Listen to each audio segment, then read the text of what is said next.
Hello, this is Victor from RestoreYourMercedes.com, and this video is for Ivan. Here we have a 93 190e SportLine 5-speed manual.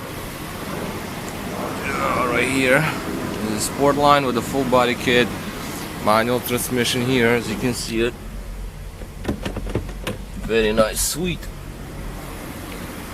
Red stitching with black and red inserts. It's a beautiful machine. Really like these cars. They're really cool. It's 190e. Okay. And just want to make a video about what was done here.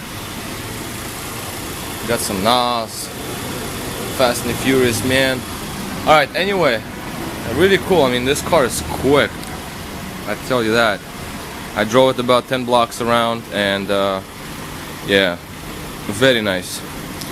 Okay, what happened here, Ivan? So here we have some wires. I moved them around a bit, and the engine is running right now, as you can see it. Yeah, I put the camera on it.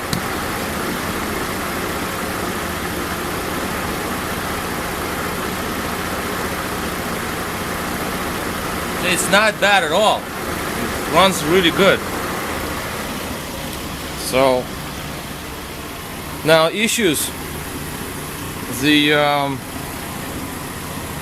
had issues with the power connections. I mean, whenever they were connected originally, didn't make good ones. So I had to resolder it here and run some new wires here for the main power. I had to do a couple of grounds here, like this one right there, and a couple of others right there. Solder them to that ground post right there.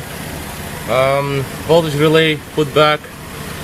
The manifold pressure sensor, which checks the vacuum inside your intake manifold, I put it over here because vacuum line was kind of stretched out and wires were kind of tensed, so I left it there, let it be.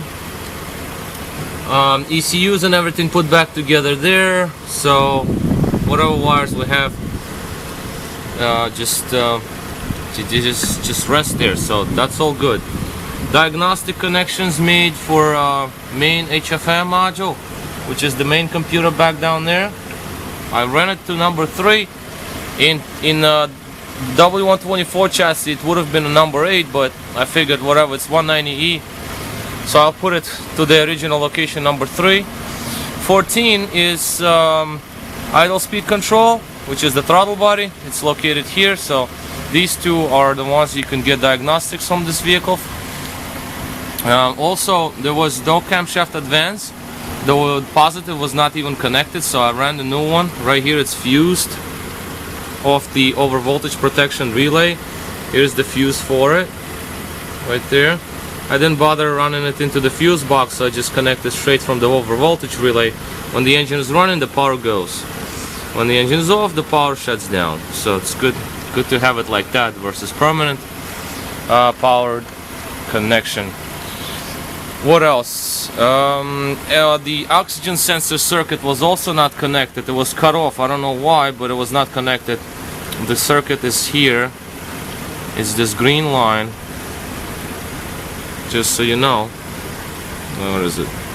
Yeah, right here, I believe. Wait a second. Yeah, this is the only one. Let me just say, I put it under the computer, so it's never been, not to disturb it ever. Yeah, I think this is it. Right here. This is the oxygen sensor connection.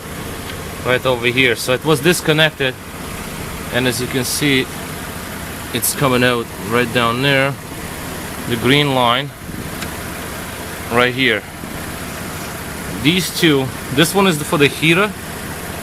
That is a ground or something like that. Yeah, this seems to be the ground. Yeah, that's the brown one is the ground. So then we have the heater circuit and the actual signal circuit. I'll get to the readings in a minute to show you that it does work now. It was disconnected, completely cut off. So that was very strange why it was not connected. So So a couple of issues here like that. Other than that, runs good. Oh, diagnostic module. It sits over here. You know about the actual circular piece in the back here that you turn, and it just clips in. Now this thing is all green and corroded, so it's not good. I mean, it does not read at all. And here's the part number if you want to order it. It shouldn't be that expensive, but you do need it because that manifold pressure, vacuum rather, but they call it manifold pressure sensor. It goes straight to the diagnostic module. From there, with the communication lines that are here, it goes into the main ECU, which is in the back. So you do need it. It's a good thing to have. I'm gonna drop it in the car here. Okay. Now the engine is running. So what we're gonna do, we're going to check readings now. Now this is the live data coming from the engine right now. So here we have our coolant temperature at 93 Celsius. We have RPMs, injection timing 2.4, this is great. 10 kilograms an hour for the mass airflow sensor, it's good. 13.8 from the alternator, that's also very good.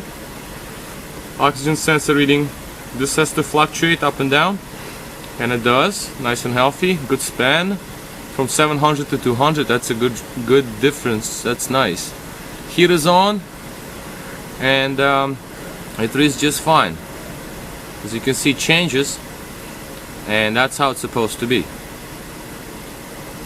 Before it would just stay at 490 something steady, so you do not get a feedback from the O2 sensors, so there you don't have correct air-fuel ratio when the engine's hot.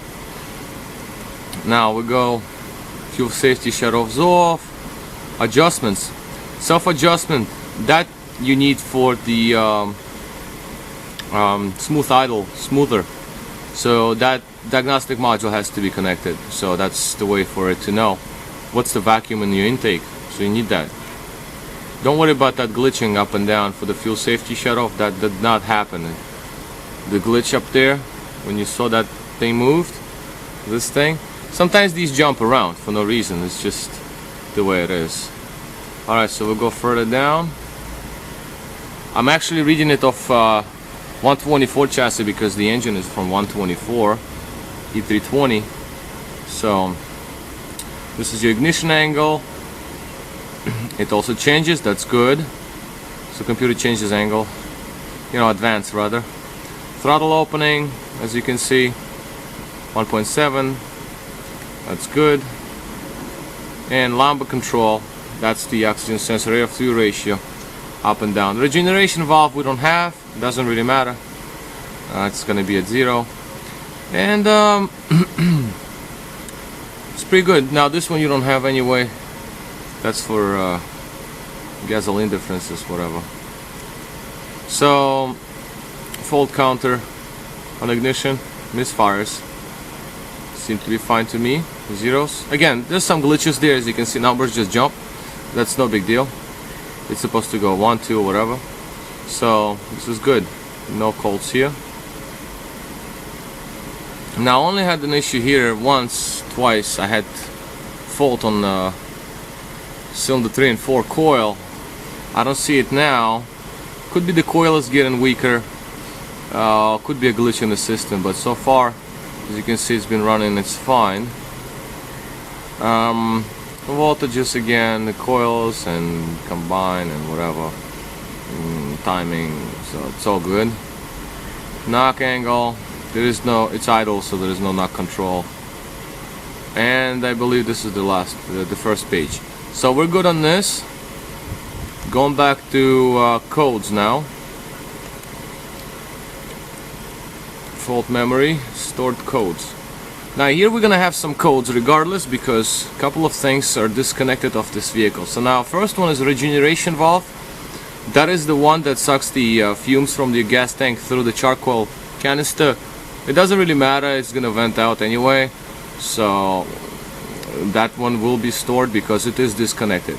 Shift point retard switchover valve, that's the when you have automatic transmission, delays the upshift, and so the catalytic warms up a little faster. Doesn't matter in our case. Same for the EGR switchover valve, it's disconnected, so you don't have exhaust gases going back into your intake to reburn, so it's just going always out of the exhaust. CAN, no reception from diagnostic module. That one I had because of the diagnostic module itself does not work. Power go to it, grounds go to it, but you see it's all, I showed you before, it's all rusty, so that has to be replaced. And no start and started signal terminal 50, that's for the anti-theft kind of system, and it's disconnected because your car starts in regardless with clutch engaged or not engaged, but it's mostly in the 124 chassis when you have anti-theft system, so when the car is not opened with the original key, it will not start. So this code is not important, and that's about it. So these are the only codes, and the rest of the vital codes, they're not here. They're not nothing serious, nothing vital to the engine, except for that no communication between the regular ECU, the main ECU, and diagnostic module. This one you do need to correct to make it run even better. Okay, that's to get the, I'm not gonna erase them, let them be. So that is that. So let's try to get let me try to get the idle speed control terminal 14. Once I do these, let's see if I can get that to read, because the system is very glitchy, so I gotta work with these wires here as opposed to just main connector on found on other cars like this, the mushroom connector. It does it by itself, whereas that I have to do it manually. So hopefully it's gonna read. We're gonna read codes of your throttle body and idle speed controller. Come on now. Let's see if it's gonna read it. So I'm gonna show you the codes of that one. Basically there are no codes in this one. Well, that is good. So hopefully I'll get it right now too. Yep, thank God. So fault memory here. No fault stored. So throttle body controller works good. No problems with the throttle body. So that is just good. Speed sensors probably won't read, but again, I just drove this car about 10 city blocks, and it doesn't have issues with that. Cruise control switch is disconnected. Safety contact is off, so that's for cruise control. Doesn't really matter. All we care is for the value for the potentiometers and the fuel safety shut off and fuel safety shut off voltage. I mean, the voltage goes up and down depending on the throttle opening, but it does not store that code for it, which is really good. AC compressor. Oh, that's another thing about your air conditioner. Now this is a 12th Freon, that's our 12, so it's probably going to be very difficult to find the same condenser, but there is a big problem in the condenser somewhere down in this area right here. It's just leaking badly. There's a huge opening there somewhere. So before you deal with air conditioner, the condenser has to be replaced. I couldn't even start diagnosing if everything's connected properly, but in the HVAC system, because I cannot start your AC compressor, I'm not gonna run it dry, but because no gas, it's going to, so I didn't want to do it. Now the radio, this has to, you gotta definitely change this radio. Right now I'll get you some tunes so you can drive around with some music. Well, let me get some tuning. But I only connected the front speakers because the wiring is all screwed up and subwoofer. So just announced its final performance will be August 24th, so it does work. So what we're gonna do, we're gonna rev it up a couple of times. Here's our light. I don't know about this gas gauge. I mean, it moves kind of weirdly. I think it works, but it's like sometimes it goes actually backwards to like 3/4 tank and then goes to half tank. I don't know what's the deal with it. You probably know better about it. Temperature, very nice. Fuel, oil pressure, very good. RPMs, very nice. 650, and I'll give it the oil pressure goes up. That's good.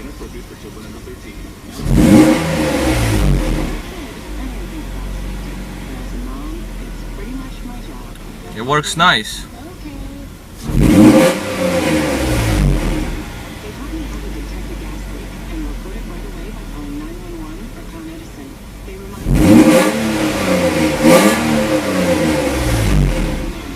Revs up nice, quick. I like that. You have some exhaust leak, you know about it. I know you told me you're going to replace an exhaust.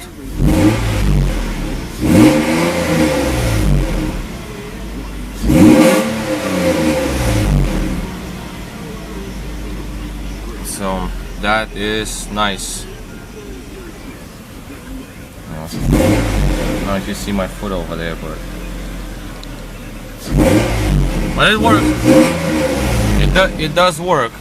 Now the seat controls, I don't know, maybe a fuse or whatever. You said you're going to take care of it, so I'll leave it alone. And yeah, so just about all, I guess.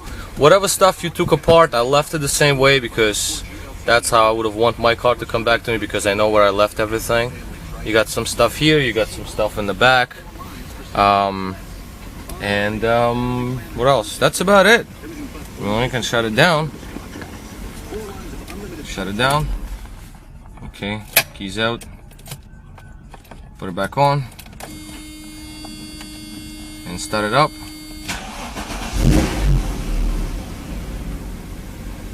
Starts right up. First try. Very nice.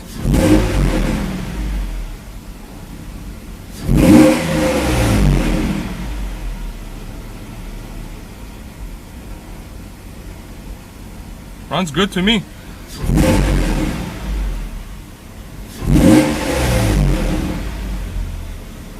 So yeah, man, I mean, everything's fine with it. I don't see any problems with it anymore. Well, except for these little things here and there. But these are minor. You can take care of that, it's no problem, so you don't spend money on doing that. Now I had to put a little bit of a silicone here because it was loose. This NOS, the injector here wouldn't take, because you do want this intake to be sealed, as the mass airflow sensor has to get the correct reading. So if you have vacuum leaks, obviously it's never good for any engine. I didn't go through those valves, the actual nozzles, the injectors themselves, if they're leaking or not, but it doesn't seem to. Works nice. And other than that, I don't see it leaking any oil. The wiper I put back, and it runs nice. Okay, so that basically is overall wraparound of what we have here. The car is nice, runs nice, you can see it. It's a beautiful machine.